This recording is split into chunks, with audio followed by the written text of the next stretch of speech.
Hello, just wanted to give an update on what's been going on, what I've been doing in my language studies recently. Um, so, my primary language that I'm learning right now, I would say, is Japanese. I've gone through the colloquial book several times to the point where I don't think I'll get any more use out of it, so I've shelved that and I'm going through the Genki series. This is the first book in the series. A lot of it is still review of things that I know, but I have it in. But what's good is it's all written in mostly hiragana, some kanji, and so that is a good review for me. I've been spending a lot of time watching Japanese TV shows, trying to experience a lot more authentic Japanese culture, reading Japanese websites. Not very well, but occasionally I'll try. And listening to a lot on and studying with Japanese Pod 101. So that's the number one language that I'm focusing in on. I really enjoyed diving into Japanese culture. It's quickly become one of my favorite languages. Absolutely love uh, everything about it, the food, the people, the levels of formality.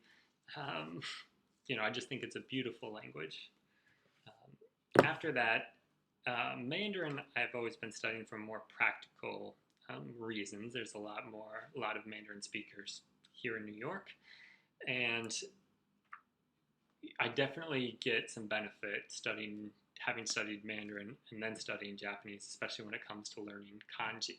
There is some confusion with some of the characters not being the same character having different meanings, different stroke orders, or different simplification of the character to simplified Mandarin versus a Japanese character. But in general, I think it has been helpful just culturally and having kind of a Sprachbund of these Eastern Asian languages. Now, I've gone through this like two times. This is the volume two. I've gone through the volume one book several times and I've shelved that. I don't think I'll get much more use out of that. But I'm still going through this and really just trying to pick up vocabulary and just keep on rewriting all of the lessons, learning all the characters. And so that's been very useful. And I really enjoyed, just because they're short conversations and then they have a couple exercises with each lesson, I find that very useful. After this, I plan on going, I've been using that for years.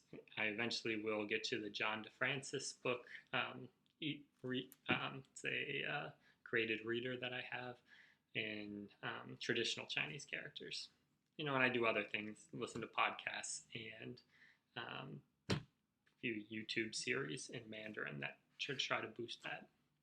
As far as other languages maintenance, the language have been focusing on this year has been Russian. I listen to a lot of news podcasts.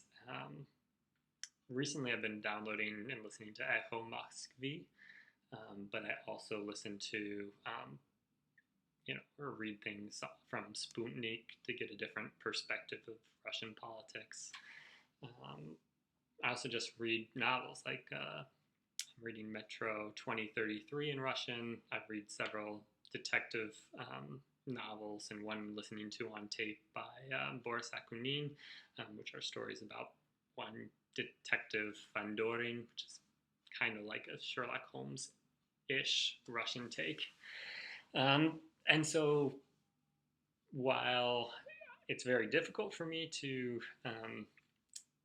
get to as high a level in Russian versus like Spanish or French, I'm starting to get there, and I'm really, really enjoying the process. So even though I still make mistakes, even though sometimes when I go out to eat with Russian friends, I may, have a bad day where I might freeze up and make a bunch of errors, but with time, I'm able to communicate. I'm getting better every single day, and I'm really enjoying the whole process. So Russian's been a lot of fun. And I've liked Russian so much that I couldn't resist. I bought this years ago, and I finally started actually studying it. I'm about 15 or 20 lessons in, and I've also listened to the Pimsleur 1 through 30 in Polish. So I've actually dove a little bit into Polish, and I think I'm going to stick with it. I'm going to maybe not put as much effort and try to get it quite as high as I'd like my Russian to continue to be, but I would like to get to at least a solid intermediate level of Polish. Um, Maybe from there someday branch into Ukrainian. Just out of when my grandmother was Ukrainian, spoke Ukrainian. Her family was from Austro-Hungarian section of like Galicia, and so there are some reasons for me to be interested in that kind of more Western Slavic languages, like Polish. So I'm still doing some German, but with my German, I also picked up this that was cheap a few years ago. And this, about starting in May, I started working my way through it. And I've gotten about halfway through. And already using LingQ, I've been able to read some kind of fairy tale short stories in Dutch. And so, again, I don't want, kind of similar to my Polish versus my Russian, my goal is to be at an intermediate level, to understand and be able to have some basic conversations. That's similar to what my plans are with Dutch for now. Just, it's almost more of an interest out of comparing with German and English. And then, I'd love to go to Poland or to Belgium and the Netherlands and be able to put it into practice, but I don't think it will be one of my best languages in the future. Continue doing a lot more just practical French and Spanish stuff, podcasts. Same thing with Portuguese. Portuguese is mostly just listening to Café Brasil, which I'm subscribed to, and I listen to Luciano Pires' podcast that he puts out in Brazilian Portuguese. Italian I've really let slip. Get maybe up to an hour of Italian study total each month. So I really don't do a whole lot. But the good thing is that when I pick it up, when I'm able to work through it, I find that I haven't lost as much. The hard thing is over time, more time away from these languages that I've studied before, it's harder for me to produce. So if I have to suddenly start speaking or writing in the language, I'm going to struggle if I haven't been using it for a long time. But I still understand quite well, and the production side gets better as I go. And so lastly, what I've been doing is I've started studying a bit of Bengali that I found on an old University of Chicago textbook that's free online. And I've just been kind of slowly going through it and picking it up. And why Bengali?